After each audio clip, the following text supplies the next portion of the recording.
பல உரிமை போராட்டங்களை முன்னெடுத்தவர் அண்ணன் முத்துப்பாண்டி அவர்கள். சொன்னது போல திரைப்பட நடிகராகவும் வர இருக்கிறார். அவருடைய வாழ்வியல் கூறு என்பது பல பரிமாணங்களை கொண்டது. சமீபத்தில் கூட காணொலிலாம் நீங்க பார்த்திருப்பீங்க. ஒரு குறுகிய வயதுக்குள் பலவிதமான பரிமாணங்களை அடைந்து வருவது என்பது இருக்குல்ல, அது வாழ்வில் குறைந்த வயதில் பல அனுபவத்தை உங்களுக்கு கற்றுத்தரும். அப்படிப்பட்ட அண்ணன் சே முத்துப்பாண்டி அவர்கள் ஈழ படுகொலையினுடைய மிக முக்கியமான அம்சமாக பாகம் 2க்கான கட்டுரை தொகுப்பை அண்ணன் அவர்கள் திறனாய்வு செய்ய வருகிறார். அன்பு அண்ணனை அன்போடு மேடைக்கு அழைக்கிறேன்.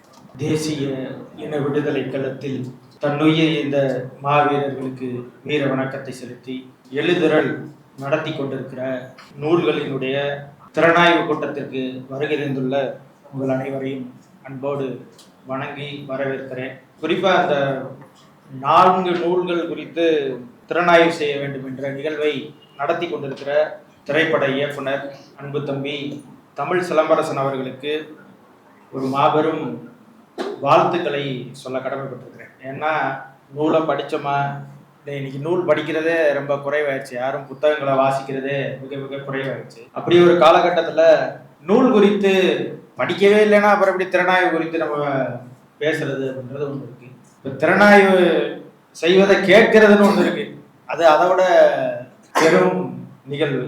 அப்படி நீங்க இலக்கிய கூட்டங்களாக இருக்கட்டும், புத்தகங்களாக இருக்கட்டும், யாராவது பேச வந்தா கூட அதை அமர்ந்து கேட்பதற்கு கூட நாம் நேரம் கொடுப்பதில்லை. ஏன்னா இன்னைக்கு ஒரு ரீல்ஸ் பார்க்கறதுக்கே ஒரு நிமிஷத்துக்கு மேலே நமக்கு பொறுமை இல்லைன்னு நினைக்கிறேன். அடுத்த ரீல்ஸை போய் பார்த்துடணும் அப்படின்ற மனநிலையில நம்ம வாழ்ந்து கொண்டிருக்கிறோம். அவ்வளவு வேகமாக இயங்கக்கூடிய மனநிலைக்கு போயிட்டோம். இந்த நிஜத்தடன் நிலவன் தம்பி எழுதியிருக்கிற இந்த ஈழப்படுகொலையினுடைய சுவடுகள்ல 2 பாகங்கள் வந்திருக்கிறது.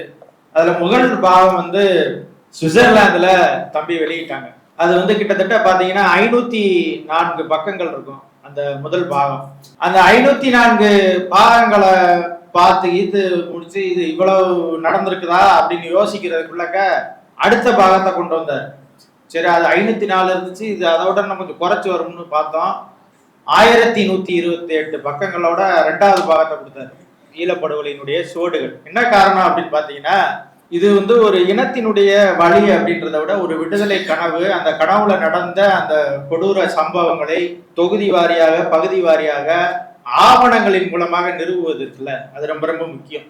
ஏன்னா இப்போ சும்மா புத்தகம் எழுதுறது, கற்பனையில எழுதுவது வேறு. இப்ப எனக்கு தோன்ற கற்பனையை காதல் கதையாகவோ கவிதையாகவோ நான் வடித்து விட்டு சென்று விடலாம் என்றால் கட்டாயம் செய்துவிட முடியும். ஒரு எழுத்தாளனாக எதுவாக இருந்தாலும் செய்துவிட முடியும். ஆனால் வரலாற்று சம்பவங்களை, ஒரு இனத்திற்கு நடந்த கொடுமைகளை நாம் பதிவு செய்யும் போது பொய் சொல்லிவிட முடியாது, ஆதாரம் இல்லாமல் எதையும் எழுதிவிட முடியாது. அப்ப அதில் தம்பி உறுதியாக, நிஜத்தடன் நிலவன் அவர்கள் உறுதியாக நின்று அதை செய்திருக்கிறார். காரணம் என்னவென்றால், மற்றவங்க எல்லாம் பொய் பேசிடலாம், பொய்யை சொல்லிட்டு போயிடலாம். ஆனால் அவர் தமிழீழ நாடு படைப்பதற்காக விடுதலை புலிகள் இயக்கத்தினுடைய தலைவராக இருந்து இன்றைக்கு தமிழ் தேசிய இனத்தினுடைய தேசிய தலைவராக வாழ்ந்து கொண்டிருக்கிற மேதகு பிரபாகரன் அவர்களினுடைய வளர்ப்பு என்பதால் அவர் உண்மையைத்தான் பேசியாகணும், ஆவணத்தை சரியாதான் பதிவு செய்தாகணும், எதையாவது ஒன்று சொல்லிட்டு போயிட முடியாதுன்றதுனால மிக நேர்த்தியாக இந்த 2 புத்தகங்களையும் கொண்டு வந்திருக்கிறார். அதுல 2வது பாகங்கள் பாத்தீங்கன்னா கிட்டத்தட்ட இந்த 1128 பக்கத்துல 15 அத்தியாயங்கள் இருக்கிறது. இப்போ நிலவன் பற்றி சொல்லணும் போது, நிலவன் யாருன்னு பார்த்தீங்கன்னா தேசிய தலைவரால் ஆடல் செல்வன் என்று விருது கொடுக்கப்பட்டவர் தம்பி நிலவன். அருவிச்சோலையில வளர்ந்த நபர். அவர் ஒரு சாதாரண ஆள், சும்மா எழுத்தாளர் ஏதோ ஊடகவியலாளர் ஏதோ அவருக்கு தெரிஞ்சதை போய் ஆவணப்படுத்தி எழுதி விட்டுட்டு போயிட்டாரு அப்படின்னு நம்ம சொல்ல முடியாது, அப்படி பார்க்கவும் முடியாது. நான் இப்ப கூட கேட்டேன், தம்பி நிஜத்தடன்றது என்ன தம்பி, நிஜத்துடன் இருக்கா இல்ல நிஜத்தடன்றது என்ன தம்பி அப்படின்னு கேட்டேன். அப்ப அதுக்கு விளக்கம் சொன்னாரு, ஆனா நிஜத்தடன்றது ஆவணங்களை, அந்த தடங்களை கண்டறிந்து அதன் வழியில போய், இப்ப நம்ம டிடெக்டிவ் ஏஜென்சி, நம்ம சிஐடி படங்களை, துப்பறியும் படங்கள்லாம் பார்க்கும்போது நம்ம பல ஆவணங்களை கண்டுபிடிக்கிறதுக்காக அந்த கதாநாயகன் போவார் இல்லையா, அது போன்ற ஒரு வேலை தான். அந்த வேலையை மிக நேர்த்தியா செய்திருக்காருன்னு சொல்லும்போது, அந்த நிஜத்தடன்றது அந்த அப்படியே இருக்கிறதை தடம் பதித்து வேலை செய்து மற்றவங்க எல்லாம் மீளாய்வு செய்து இதை எப்படி செஞ்சீங்க, இந்த ஆவணங்களை எல்லாம் எப்படி திரட்டினீங்கன்னு சொல்ற அளவுக்கு வேலை செய்யணும்னே, அதுதானே ரொம்ப முக்கியம் அப்படின்னு சொல்லி சொன்னாரு. அப்படிதான் வேலை செஞ்சிருக்கிறார். இப்போ இதுல வந்து நிறைய காட்சிகள்லாம் குறிப்பா வந்து புகைப்படங்கள் நிறைய அந்த இதுல இருக்குது. அந்த புகைப்படத்துல நீங்க பாத்தீங்கன்னா எப்படி இருக்கும்னா, சும்மா ஒரு போட்டோ எடுத்து வச்சுட்டு போயிடலாம். அவருக்கு கிடைச்ச படங்களை பயன்படுத்திட்டு கூட போயிருக்கலாம். இல்ல அவர் எடுத்த படங்களாக இருக்கட்டும், இல்ல வேற யாராவது ஒருத்தர் எடுத்த படமா கூட இருக்கட்டுமே, அதை எப்படி அவர் பதிவு செய்திருக்கிறார், இந்த மக்களுக்கு எப்படி கொடுக்கணும்னு நினைக்கிறாரு அப்படின்னு பாத்தீங்கன்னா, என்ன கேமராவில் எடுத்தேன், சோனினா சோனி கேமராவில் எடுத்தேன், சோனி கேமராவில் என்ன மாடல்ல எடுத்தேன், நிக்கான்னா நிக்கான்ல என்ன மாடல்ல எடுத்தேன், என்ன தேதியில எடுத்தேன் அப்படின்றத வரைக்கும் ஆவணமாக இந்த புத்தகத்துல பதிவு செய்திருக்கிறார். அது ரொம்ப ரொம்ப முக்கியம். இன்றைக்கு இனப்படுகொலை நடந்து கிட்டத்தட்ட 17 ஆண்டுகளை நிறைவு செய்திருக்கிறோம். 17 ஆண்டுகள் முடிஞ்சிருச்சு.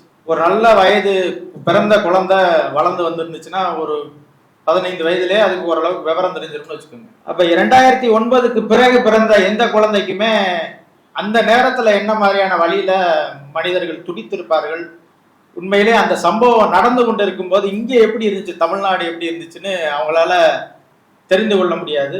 ஏன்னா அதை வந்து அனுபவிச்சிருக்கவும் முடியாது. குறைஞ்சபட்சம் அந்த நேரத்துல ஒரு 5 வயது இருந்தா கூட 2009 காலகட்டத்தில் ஒரு 5 வயசு 10 வயசுல இருக்கிற குழந்தைங்களுக்கு கூட அந்த வழி தெரியாது, தெரியறதுக்கான வாய்ப்பு இல்லை. அந்த 2009 காலகட்டத்துல பாத்தீங்கன்னா நொடிக்கு நொடி ஏதாவது துடிக்கிற மாதிரி இருக்கு. ஒவ்வொரு நொடியும் அப்படியே அலற மாதிரி இருக்கும் வர்ற செய்திகள். இதெல்லாம் பார்க்கும்போது இத்தனைக்கும் என்னன்னா, தமிழ்நாட்டில் எந்த ஊடகமுமே அது குறித்து பேசல, இந்தியாவில் இருக்கிற எந்த ஊடகமும் பேசல. இந்தியாவில் இருக்கிற ஊடகங்களே பேசாத போது எப்படி தமிழ்நாட்டு ஊடகங்கள் பேசும் அப்படின்ற ஒரு சூழல் இருக்கு. இப்படியான சூழ்நிலையும் கூட நமக்கு பல வகையான செய்திகள் அங்கிருந்து நமக்கு கடத்தப்பட்டு அதெல்லாம் தெரிஞ்சே நம்மளால வழியை தாங்க முடியலன்னா, இப்ப நேரடியாக கண்ணு முன்னாடி பார்த்த சாட்சியங்கள் சொல்வதற்கு இல்லையா, அந்த சாட்சியம் தான் இந்த 2 புத்தகமே. இப்ப நேரடியா நான் பார்த்தேன், இதெல்லாம் நடந்துச்சு, இதையெல்லாம் நான் பார்த்து கடந்து போய்கிட்டு இருந்தேன், இதெல்லாம் நடந்துச்சு, இந்த இடத்துல இப்படி நடந்துச்சு, அந்த இடத்துல அப்படி நடந்துச்சு அப்படின்னு சொல்றதுக்கு ஒரு சாட்சியம் வேணும் இல்லையா. குறிப்பா ஒரு புகார் ஒரு இடத்துக்கு போது, ஒரு காவல் நிலையத்துல போய் ஒரு வழக்கு தொடுக்கிறோம் அப்படின்னா அந்த வழக்கை வாங்கி கொண்டு 2 பக்கமும் விசாரணை நடக்கும். விசாரணை நடத்திட்டு காவல்துறை வந்து ஒரு எஃப்ஐஆர் போடும், அதாவது முதல் தகவல் அறிக்கையோ இல்லை அதை பதிவு செய்யும். பதிவு செஞ்சதுக்கு பிறகு அந்த வழக்கு நடத்துறதுக்கு வந்து சார்ஜ் ஷீட்னு ஒன்று போடுவாங்க. சார்ஜ் ஷீட்னா அதில் எப்படி நடந்துச்சு, கொலை எப்படி நடந்துச்சு, யார் யார் வந்தாங்க, அதில் கலந்துக்கிட்டாங்க, எத்தனை மணிக்கு நடந்துச்சு, எந்த பொருளால் கொலை செய்யப்பட்டாங்க அப்படின்னு ஒரு சார்ஜ் ஷீட் இருக்கு. அந்த சார்ஜ் ஷீட் தான் இது. ஈழப்படுகொலையிலே நடந்த கொடூரங்களை வரிக்கு வரி நொடிக்கு நொடி என்ன நடந்துச்சு அப்படின்றத முழுவதுமாக ஒரு சார்ஜ் ஷீட். இதை பார்த்தாலே போதும், ஐநா மன்றம் இதை ஆங்கிலத்துல மொழிபெயர்த்து படிச்சாலே போதும், இனப்படுகொலைக்கான தீர்வை அவர்களால் கொடுத்து விட முடியும். அப்படியான ஒரு வரலாற்று பேராவணம் தான் இந்த ஈழப்படுகொலையினுடைய சுவடு. இந்த கேமராவில் பதிவு செய்திருக்கிற இந்த செய்தியெல்லாம் தாண்டி அந்த காலகட்டம் போர் நடந்து முடிஞ்சிருச்சு. அந்த காலகட்டத்தில் நடந்து கொண்டு இருக்கும் போது எல்லாரும் மேடைகள்ல பேசும்போது எல்லாரும் சொன்னாங்க, அங்க இருக்கிற பெண்கள்லாம் கற்பழிக்கப்பட்டாங்க, புலிகள் வந்து பின்வாங்கிட்டு இருக்காங்க, அந்த பகுதியை பிடிச்சிட்டாங்க, இந்த பகுதியை பிடிச்சிட்டாங்க, வெள்ளக்கொடியோட போய் சரண்டர் ஆகிற சொன்னாங்க. சரணடைந்ததற்கு பிறகாக சரணடைந்தவர்கள்லாம் கொல்லப்பட்டாங்க, கொல்லப்பட்டவர்கள் எல்லாருமே செத்து போயிட்டாங்க, அதுல நிறைய பேர் காணாமலாக்கப்பட்டாங்க. இப்படி பல செய்திகளை நமக்கு அன்றைக்கு இருந்த அரசியல் கட்சி தலைவர்கள் மேடைகள்ல பேசுவது, நமக்கு நிறைய பேர் தொடர்பு கொண்டு சொல்வது, இதையெல்லாம் நம்ம கேட்டுத்தான் நம்ம பேசியிருக்கோம். இந்த மக்களுக்கு வழியை அந்த வழியை நம்ம கடத்திருக்கோம். அப்படி அந்த காலகட்டத்துல என்னென்ன நடந்துச்சு அப்படின்றத வரிக்கு வரி எழுதியிருக்கிறாரு. அதுவும் ஆவணங்களோடு படங்களோடு நடந்தவற்றை ஆதாரங்களோடு எழுதியிருக்கிறார். அதுல நம்ம அந்த போர் நடந்ததுக்கு பிறகாக இப்போ வந்து எப்படி இருக்கும் அப்படின்னா, உலக நாடுகள்ல ஒரு நாடு வந்து ஒரு போரை நடத்தி விட்டுருச்சுன்னா அது அந்த நாட்டுக்கு சரியா இருக்கும். அந்த நாடு என்ன சொல்லணும், அது தன்னுடைய தரப்பு வாதத்தை நியாயப்படுத்தி பேசும். இப்ப இந்திய நாடு ஒரு நியாயப்படுத்தி பேசும். இப்ப தமிழ்நாடு காவல்துறை ஒருத்தனை அடிச்சு கொலை செஞ்சிருச்சு அப்படின்னா அது தன் தரப்புக்கு என்ன இருக்குதோ அதுக்கான நியாயத்தை பேசும், அது தன்னை காப்பாத்திக்கிறதுக்காக பேசும், அதற்கான தடங்களை எல்லாம் அழிக்கும். ஒரு என்கவுண்டர் நடந்துருச்சு, ஒருத்தனை சுட்டு கொன்னுச்சு போலீஸ் அப்படின்னு சொன்னா அந்த சுட்டு கொலை செய்யப்பட்ட நபருக்கான காரணம் அவன் என்னை அருவாளை வச்சு வெட்ட வந்தான், என்னுடைய தற்காப்புக்காக நான் துப்பாக்கி எடுத்து சுட்டுட்டேன். இதுதான் பெரும்பாலான கதைகளா இருக்கும். எல்லா என்கவுண்டர்லயுமே போலீஸ் சொல்ற கதை அது இந்த கதையா தான் இருக்கும்னு வச்சுக்கோங்க. அது போல படுகொலைக்கு பிறகாக பல ஊடகவியலாளர்கள், இந்திய உளவுத்துறையினுடைய அடியாட்களாக செயல்பட்டவர்கள், இந்திய உளவுத்துறையினுடைய ஆட்களாக செயல்பட்டவர்கள் பல பேர் வந்து கதை என்ன சொன்னாங்க அப்படின்னு பாத்தீங்கன்னா, விடுதலை புலிகள் மக்களை கேடயமாக பயன்படுத்தினார்கள். கேடயமானா அவங்க முன்னாடி வந்து அவங்கள வச்சுக்கிட்டு தான் புலிகள் சண்டை போட்டாங்க அப்படின்ற ஒரு கருத்தை பதிவு செஞ்சாங்க. அப்ப என்னன்னா நம்ம நேரா பார்க்கல, இவர் வந்து ஒரு பெரிய ஜேர்னலிஸ்ட், இவர் வந்து ஒரு சிறந்த அறிவாளி அப்படின்ற ஆளை வச்சு இந்திய உளவுத்துறை எழுத சொல்லும். உலகமே போற்று வியக்கிற ஒரு எழுத்தாளரை வச்சு அந்த கதையை சொல்ல சொல்லும். எப்படி சொல்ல சொல்லும்னா, இப்படிதான் நடந்துச்சுன்னு சொல்ல சொல்லும். அப்ப அவருடைய ஃபாலோவர்ஸ், அவருடைய ஆட்கள், அவருடைய பின்தொடர்பாளர்கள், அவரை நேசிக்கிறவங்க, அவருடைய எழுத்தின் மீது நம்பிக்கை வைத்திருக்கிறவர்கள் என்ன நினைப்பாங்க, உண்மையிலேயே இது நடந்திருக்கும் போல அப்படின்னு நினைக்கிற ஒரு சூழலை உருவாக்குவாங்க. ஆனால் அங்க நடந்தது வேறொன்றாக இருக்கும். அதை நம்ம வந்து எப்படி முறியடிக்க முடியும் அப்படின்னா, சாட்சியங்களின் மூலமாக, ஆதாரங்களின் மூலமாகத்தான் நம்ம முறியடிக்க முடியும். அப்படி ஒரு முறியடிப்பு வேலையுமே இந்த ஈழப்படுகொலையினுடைய சுவடுகள் இந்த நூல்ல வந்து அவர் செய்து காட்டியிருக்கார். குறிப்பா வந்து விடுதலை புலிகள் வந்து மக்களை கேடயமாக பயன்படுத்தினாங்க. மக்களை முன்னிறுத்தி தான் இவங்க சண்டையே போட்டாங்க. புலிகள் தங்களை தற்காத்துக் கொள்வதற்காக மக்களை முன்னிறுத்திட்டாங்க அப்படின்றதான் அதனுடைய வாதமாக வைக்கப்பட்டுச்சு. இதுல வந்து அதுக்கு நிறைய காரணம் சொல்லியிருக்கிறாரு தம்பி. அதுல நிறைய காரணம் சொல்லியிருக்காரு. எப்படி போர் நடந்துச்சு அப்படின்றது வரைக்கும் சொல்லியிருக்காரு. குறிப்பா வந்து புலிகள் வந்து மக்களை கேடயமாக பயன்படுத்தல. தான் எதிர்த்து சமர் செய்வதை விட, எதிராளிகள் நிக்கிற அந்த படையில நிக்கிறவங்களை எதிர்த்து சண்டை போட்டு அவங்கள கொல்றதை விட, அவங்கள முறியடிக்கிறத விட, விடுதலை புலிகள் செய்த மிக முக்கியமான வேலையை என்னன்னா, மக்களை காப்பாற்றுகிற வேலையை மட்டுமே விடுதலை புலிகள் செய்தார்ன்றத ஆதாரத்தோடு எழுதியிருக்கிறார். ஆதாரம் ரொம்ப முக்கியமானது. புலிகள் என்ன பண்ணிட்டாங்க, மக்களை கேடயமா பயன்படுத்திட்டான்னு பிரபல ஊடகவியலாளர்கள், முகம் தெரிந்த ஆட்கள், மிகப்பெரிய ஆட்கள்லாம் சொல்லும்போது தம்பி வேற ஒரு வடிவத்துல சொல்றாரு, அவங்க சண்டையே செய்யல, எதிராளிகளை கொல்லணும் கூட முயற்சி இல்லை, அவங்க ஒரே ஒரு விடயத்துலதான் உறுதியா இருந்தாங்க, மக்களை காப்பாற்ற வேண்டும், மக்களை சேவ் பண்ண வேண்டும், மக்களை வந்து அந்த இடத்துல இருந்து வேற ஒரு இடத்துக்கு நகர்த்திட்டு போக முடியுமா அப்படின்ற வேலையைத்தான் புலிகள் செஞ்சாங்களே தவிர மக்களை கேடயமாக பயன்படுத்தி அவர்கள் சண்டை செய்யல அப்படின்றத சொல்லியிருக்கிறார். அதே போல வந்து 15/1/2009 அந்த காலகட்டத்துல செஞ்சிலுவை சங்கம் அங்க இருந்து தன்னுடைய இதுல இருந்து வெளியேறு, எங்கன்னா ஈழத்திலிருந்து வெளியேறுகிறது.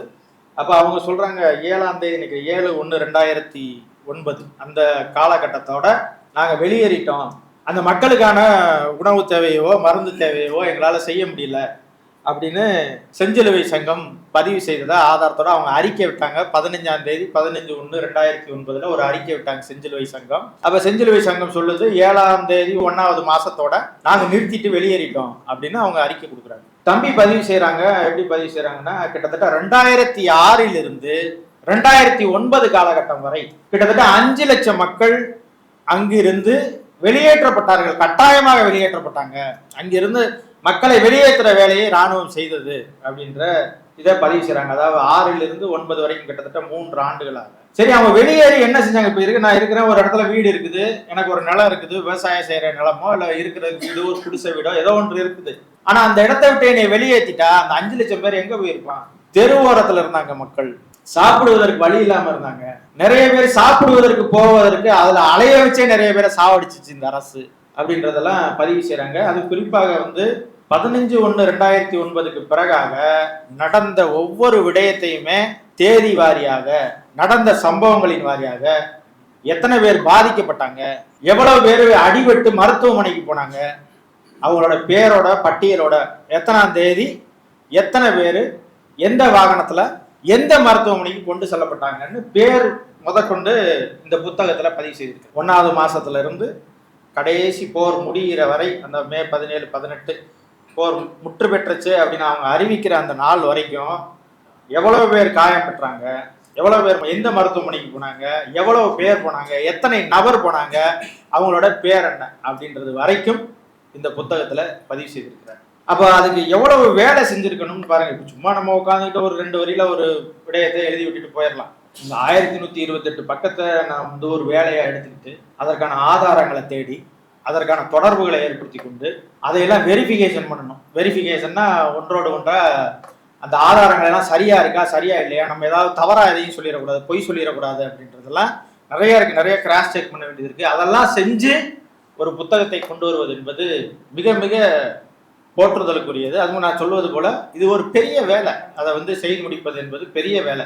வாசிக்கிறதுக்கே நம்ம தயாராகலாம் போது அதை உருவாக்குறதுக்கு ஒருத்தன் தயாராகணும்ல, அது எவ்வளவு பெரிய வேலை. அப்படியான ஒரு வேலையை தம்பி நிலவன் அவர்கள் செய்திருக்கிறார். அதுபோக இன்னொரு விடயத்தையும் சொல்றாரு. என்ன சொல்றாருன்னா, போர் நடந்துகிட்டு இருக்கும் போதே, அதாவது இந்த மக்கள் இந்த மாதிரி இதாகிட்டு இருக்கும் போதே என்ன செய்யுதுன்னா, சிங்கள இராணுவம் புலிகள்கிட்ட இருந்து கைப்பற்றப்பட்ட உடைகளை தாங்கள் அணிந்து கொண்டு தாங்கள் புலிகள் போல இருந்து கொண்டு அந்த போரை நடத்தியிருக்காங்க.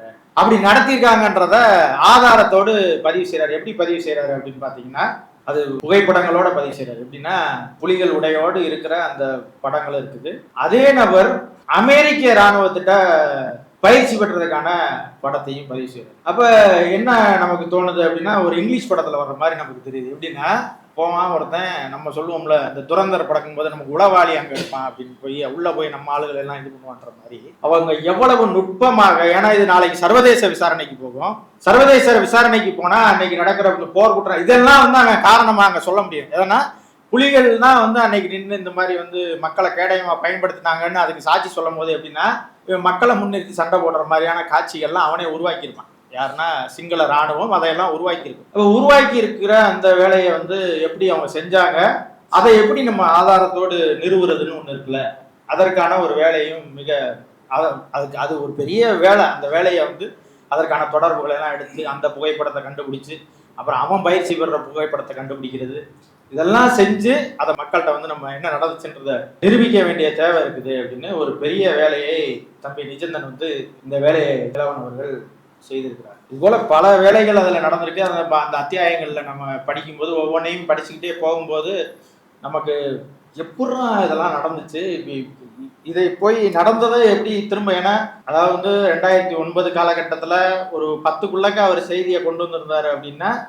அவருக்கு ஏதோ ஒரு வகையில இருந்திருக்கலாம். நடந்த ஒரு 13 ஆண்டுகள் கழிச்சு ஒரு புத்தகத்தை தயார் செய்யறோம். 13 ஆண்டுகள் கழிச்சு தயார் செய்யற ஒரு புத்தகத்தினுடைய செய்தியை வந்து கொண்டு வச்சிருக்கிறோம். அப்புறம் இப்ப நான் வெளியில நின்று பேசிக்கிட்டு இருக்கும்போது தம்பி கிட்ட நிகழ்ச்சி தொடங்குவதற்கு முன்பாக ஒரு புகைப்படத்தை காட்டினாங்க. ஆனா இதுல நான் வந்து காணாமல் ஆக்கப்பட்டவர்கள் பட்டியலில் வந்து ஒரு தந்தையார் படத்தையும் ஒரு பெண் படத்தையும் 2 படத்தையும் காமிச்சாரு. இதை காணாமல் ஆக்கப்பட்டவர் பட்டியலில் இவங்களை வச்சுட்டேங்க, இவங்க இப்பதான் நான் அடுத்து ஒரு புத்தகம் கொண்டு வரேன்னு அதுல அவங்க வீரச்சாவை அடைஞ்சிட்டாங்க, அதுக்கான ஆதாரம் இப்ப கிடைச்சிருக்குங்க அப்படின்னு சொல்றாரு.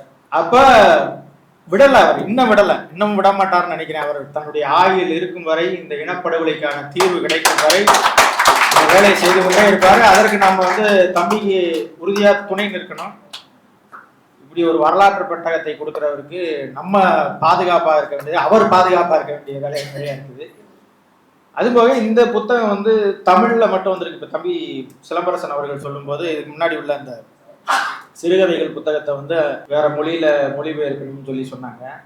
அதே போல இந்த புத்தகத்தை நம்ம ஆங்கிலத்துல மொழிபெயர்த்து உலக நாடுகளில் இருக்கிற தூதர்கள், உலக நாடுகளில் இருக்கிற மற்ற நாடுகளினுடைய பிரதமர்கள், வெளியுறவுத்துறை அமைச்சர்கள், குறிப்பாக வந்து மனித உரிமைகள் தளத்துல வேலை செய்யறவங்க, அவங்க எந்த மொழியில கொடுத்தா படிப்பாங்களோ, இப்போ குறிப்பாக வந்து ஆங்கிலத்துல கொடுத்தா ஆங்கிலத்துல படிப்பாங்க, ஒருத்தர் வந்து பிரெஞ்சில் கொடுத்தா பிரெஞ்சில் படிப்பாரு, ஒருத்தர் ஜெர்மனில் படிப்பாரு அப்படின்னா அப்படியான ஆட்களுக்கு அந்த அவங்க படிக்கிற மொழிகளில் அதை மொழிபெயர்த்து கொடுக்க வேண்டிய ஒரு வேலையும் இருக்குது. இப்போ அவர் என்னன்னா, இப்போ நம்ம வந்து தமிழில் எழுதி கொடுத்தது தமிழனே இன்னும் இது வரைக்கும் படிச்சுக்க முடியும். இங்கே இருக்கிற 13 கோடி தமிழன் உலக நாடுகள் முழுவதும் இருக்கிறான். அவன் எல்லாருமே இந்த புத்தகத்தை வாங்கி படிச்சிருப்பானா, இல்லை இது சம்மந்தமாக ஏதாவது தெரிஞ்சிருக்குமா அப்படின்னா, ஒன்று பல பேர் இவெல்லாம் ஒரு ஆள் இவன் எழுதுகிற புத்தகத்தை நம்ம படிக்கிறதா அப்படின்னு பல பேருக்கு இருக்கலாம். சில பேருக்கு இருக்கலாம், இதை போய் என்னத்தை படிச்சு அப்படின்னு இருக்கலாம்.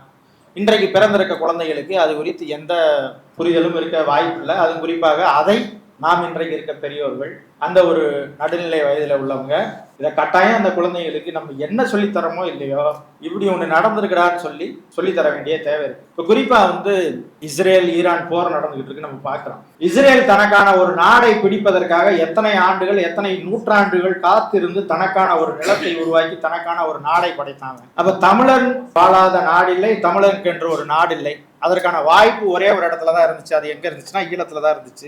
அங்கேயும் அதை அடிச்சு ஒழிச்சு இன்னைக்கு வேற ஒரு வடிவத்துல கொண்டு வந்து நிறுத்தி வச்சிருக்கிறான். அது என்னவாகும், அது போகாது. ஏன்னு சொன்னா இது வந்து உலகிலேயே மூத்த மொழி வந்து தமிழ் மொழி. தமிழர்கள் நமக்கென்று ஒரு பெருமை மிக்க வரலாறு இருக்கிறது, பண்பாடு இருக்கிறது, வாழ்வியல் இருக்கிறது. இது ஒருபோதும் தன்னை விட்டுட்டு போகாது. ஏன்னா எவனாவது ஒரு 10 பேர் சேர்ந்து சேர்ந்து சேர்ந்து சேர்ந்து பேசி பேசி பேசி பேசி அடுத்த தலைமுறைக்கு கடத்துற வேலையை செய்து கொண்டே இருப்பான். அப்படின்றது வந்து தமிழர்கள்ட்ட ஏதோ ஒரு வழியில செய்வான். ஒன்று பேசுவான், இல்லை எழுதுவான், காட்சிப்படுத்துவான், எங்கேயாவது நின்று சண்டை போட்டாவது எதையாவது ஒன்று செஞ்சுக்கிட்டே இருப்பான்னு வச்சுக்கோங்க. அப்படியான ஒரு விடயம் வந்து இருந்து கொண்டே இருக்கிறது. எல்லா வகையிலையும் வேலை செய்ய வேண்டியது இருக்கு. அரசியல் கிழமை அங்கேயும் வேலை செய்யணும். இலக்கியத்தலமா அங்கேயும் வேலை செய்யணும், எழுதணுமா அங்கேயும் வேலை செய்யணும், சண்டை போடணுமா அங்கேயும் வேலை செய்யணும், பொருளாதாரமா அங்கேயும் வேலை செய்யணும். எந்தெந்த வகையில நாம் தமிழர்கள் இதை எப்படி கடத்த முடியுமோ, தங்களுக்கான வாய்ப்பு எங்கெங்கெல்லாம் கிடைக்குதோ அதையெல்லாம் செய்து காட்டணும்ன்றதுதான் தம்பியுடைய வரலாற்று ஆவணங்களை தயாரிப்பதற்கான காரணமே என்னன்னா, இதை படிச்சுட்டு 10 பேருக்கு சொல்லணும், இப்படி நடந்திருக்கா, இப்படி சொல்லணும்டா அப்படின்னு சொல்லி பேசணும் அப்படின்றதுக்காக தான் அதை செஞ்சிருக்கிறாரு. அதுவும் குறிப்பாக ஆவணப்படுத்துதல் என்பது மிக மிக முக்கியம். நம்ம நிறைய விடயங்களை ஆவணப்படுத்துவதில்லை. நம்ம வாழ்வியல்ல கடந்து வந்த பாதைகளை யாருமே ஆவணப்படுத்துறது இல்லை. நம்மளை பத்தி அடுத்தவன் யாராவது பேசுவானா, இல்லை நம்மளை பத்தி நம்மளே சொல்லிக்கிட்டாதான் உண்டா, நான் யாரும் தெரியுமான்னு நானே சொல்லிக்கிட்டே இருந்தா நல்லா இருக்காது. நம்மளை பத்தி 4 பேர் சொல்லணும்னா அதுக்கு ஆவணப்படுத்தி காட்டணும். இது நடந்திருக்குது, இது இப்படி செஞ்சிருக்கிறேன், நான் யாரும் தெரியுமா, நான் பிறந்தது இங்க, நான் வளர்ந்தது இங்க அப்படின்னு நம்ம ஆவணப்படுத்தி காட்ட வேண்டியது. அப்ப ஆவணத்தோடு காட்டும் போதுதான் நம்புவான்.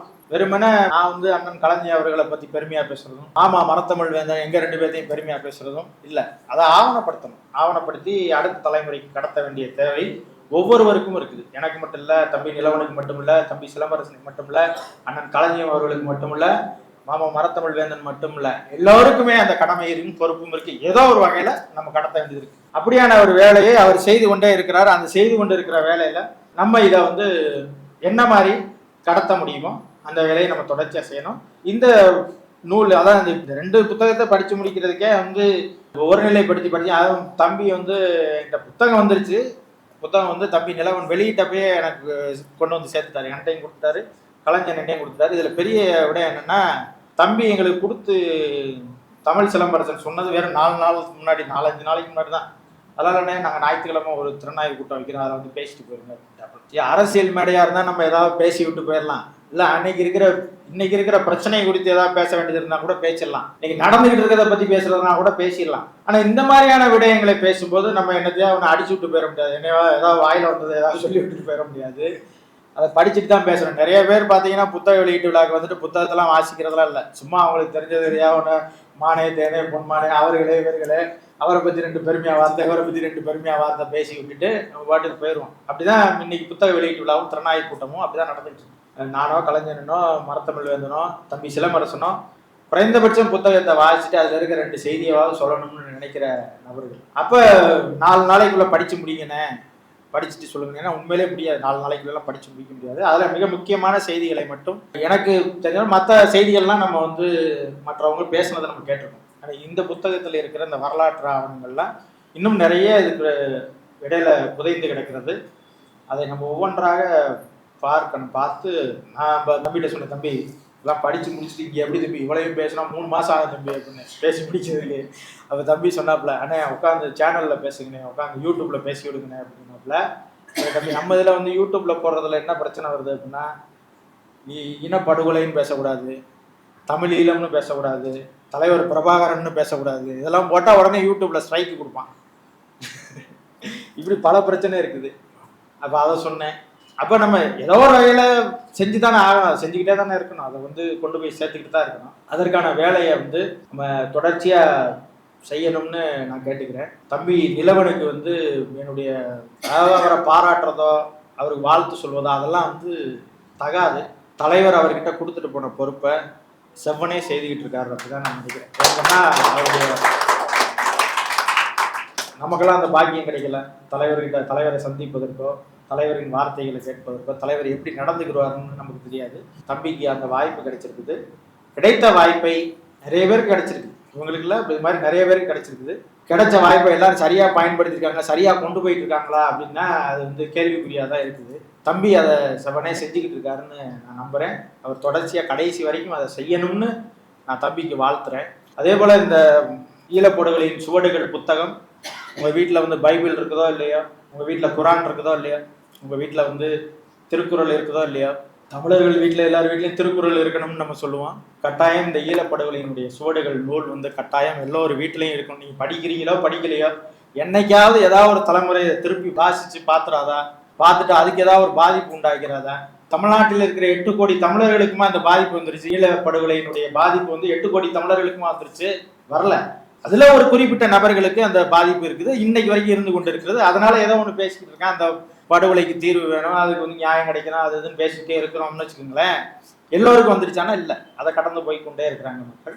இந்த வரலாற்று ஆவணம் படிக்கிறீங்களோ இல்லையோ கட்டாயம் வீட்டில் வாங்கி வைங்க. யாராவது ஒருத்தர் படிக்கட்டும், நம்ம வீட்டுக்கு வரவர் யாராவது படிக்கட்டும், நம்ம குழந்தைங்க படிக்கட்டும், அடுத்த தலைமுறை படிக்கட்டும், அதுக்கடுத்த தலைமுறை படிக்கட்டும். ஆனால் வரலாற்று பேராவணமாக இந்த நூலை வாங்கி நீங்கள் வீட்டில் கட்டாயம் வைக்க வேண்டிய ஒரு மிக முக்கியமான நூலாக நான் இந்த ஈழப்படுகொலையினுடைய சுவடுகள் நூலை பார்க்கிறேன்.